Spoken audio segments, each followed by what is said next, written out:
بسم اللہ الرحمن الرحیم۔ اختر مورل سٹوریز میں خوش آمدید کہتی ہوں۔ شہنشاہ اکبر بربل کی ذہانت کا معترف تھا۔ بربل نے شہنشاہ اکبر کے ساتھ تقریباً 30 سال تک کام کیا اور ان 30 سالوں میں اس نے اکبر اعظم کے دل و جان میں گھر کر لیا۔ بربل، جس کا اصل نام مہیش داس تھا، اکبر اعظم کے 9 وزیروں شیخ مبارک، شیخ فیضی، عبدالفضل، ملا عبدالقادر بدعیونی، راجہ ٹوڈرمل، عبدالرحیم خان، مہاراجہ مان سنگھ، تان سین میں سب سے بڑا ذہین اور چلاک تھا۔ بادشاہ اکبر اس کی حاضر دماغی سے خوش تھا۔ بادشاہ اکبر بربل کو کسی نہ کسی امتحان میں ڈالے رکھتا تھا۔ ایک دن بادشاہ کو خیال ہوا، میں سلطنت کے عقلمند انسانوں سے تو ملتا رہتا ہوں، کیوں نہ بیوقوف انسانوں سے بھی مل لیا جائے۔ بادشاہ نے اپنی خواہش کی تکمیل کے لیے بربل کو حاضر دربار کیا اور کہا وہ سلطنت کے 6 بیوقوفوں سے ملنے کا مشتاق ہے۔ اکبر نے بربل کو حکم دیا کہ جاؤ اور شام تک 6 بیوقوفوں کو دربار میں پیش کیا جائے۔ بربل: حضور والا، میں حتی الامکان کوشش کروں گا کہ آپ کی خواہش کو عملی جامہ پہنا سکوں۔ بربل شہر کی گلیوں میں بیوقوفوں کی تلاش میں مارا مارا پھرنے لگا۔ اچانک اس کی نظر ایک آدمی پر پڑی جو تالاب میں لیٹا ہوا تھا اور ہاتھ اوپر اٹھائے ہوئے تھے۔ بربل بولا، بھلے آدمی، تم کیا چاہ رہے ہو؟ آدمی بولا، میں اٹھنا چاہ رہا ہوں، میں اپنی بیوی کے لیے کپڑا خریدنے جا رہا تھا، غلطی سے اس تالاب میں گر گیا۔ بربل: تو تم اپنے ہاتھوں کا سہارا کیوں نہیں لیتے؟ جناب، میں اپنا ہاتھ پانی میں نہیں ڈال سکتا۔ اگر میں اپنا ہاتھ پانی میں ڈال دوں گا تو ناپ کیا باقی رہ جائے گا؟ پھر میں اپنی بیوی کے لیے کپڑا کیسے خریدوں گا؟ تالاب میں لیٹے آدمی نے جواب دیا۔ بربل: اچھا، تو میں تمہاری مدد کرتا ہوں۔ یہ کہہ کر بربل نے ہاتھ آگے بڑھایا اور اسے تالاب سے نکال لیا اور اسے کہا، تم میرے ساتھ چلو اور کوئی سوال نہیں کرنا۔ آدمی راضی ہو کر بربل کے ساتھ چلنے لگا۔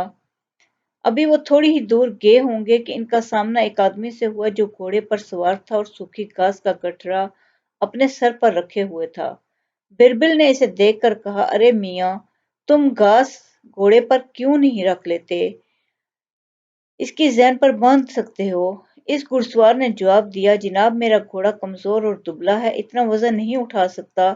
بربل نے اس کا جواب سن کر کہا، وارے نصیب یار، مجھے تو تمہاری ہی تلاش تھی۔ تم بھی میرے ساتھ چلو اور کوئی سوال نہیں مجھ سے کرنا۔ وہ شخص بھی ان کے ہمراہ ہو لیا۔ اب یہ تینوں آگے گئے تھے کہ ایک شخص پر نظر پڑی جو اکیلے باتیں کرتا ہوا بھاگا جا رہا تھا۔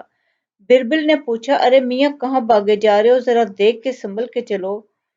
آدمی نے جواب دیا، جناب، میں اپنی آواز کو پکڑنے کے لیے اس کے پیچھے بھاگ رہا تھا اور راستے میں تم لوگ آ گئے ہو۔ بربل نے کہا، تم بھی ہمارے ساتھ چلو۔ وہ بھی راضی ہو گیا۔ اب اندھیرا ہو چکا تھا۔ بربل کے پیچھے 3 بیوقوف آ رہے تھے۔ جب بربل ان تینوں کے ساتھ شاہی محل کے قریب پہنچا تو اس کی نظر ایک آدمی پر پڑی جو اپنے آپ کو جھکائے ہوئے کچھ ڈھونڈ رہا تھا۔ بربل: ارے میاں، تم کیا ڈھونڈ رہے ہو؟ اس نے جواب دیا، ارے میری انگوٹھی نہر کے اس پار گم ہو گئی ہے، اسے ڈھونڈ رہا ہوں۔ بربل نے پوچھا، تم اپنی انگوٹھی وہاں کیوں نہیں ڈھونڈتے جہاں گم ہوئی تھی؟ آدمی نے جواب دیا، جناب، جہاں انگوٹھی گری تھی وہاں پر اندھیرا ہے اور انگوٹھی میں وہیں ڈھونڈوں گا جہاں روشنی ہوگی۔ بربل نے اس کو بھی انگوٹھی دینے کا لالچ دیا اور اپنے ساتھ لے لیا۔ وہ بھی راضی ہو گیا۔ اب بربل ان چاروں بیوقوفوں کو لے کر اکبر اعظم کے دربار میں حاضر ہو گیا اور عرض کی، حضور کا اقبال بلند ہو، بادشاہ سلامت کی خواہش کے مطابق بیوقوف اشخاص حاضر دربار ہیں۔ اکبر اعظم نے پوچھا، بربل، تم کیسے کہہ سکتے ہو کہ یہ احمق ترین افراد ہیں؟ بربل نے عرض کی، حضور ان کی حرکتوں کی وجہ سے بھونپا ہے کہ یہ احمق ہیں، اور پھر بربل نے بادشاہ سلامت کو ان کی احمقانہ حرکتوں کی تفصیل سے آگاہ کیا۔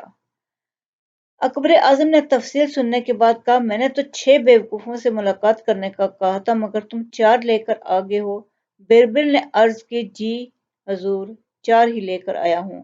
بادشاہ نے کہا، باقی 2 بیوقوف کہاں ہیں؟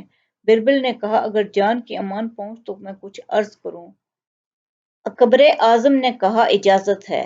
بربل نے عرض کی حضور 4 بیوقوف یہ ہیں اور باقی جو 2 بچتے ہیں ان میں ایک آپ ہیں اور ایک میں ہوں۔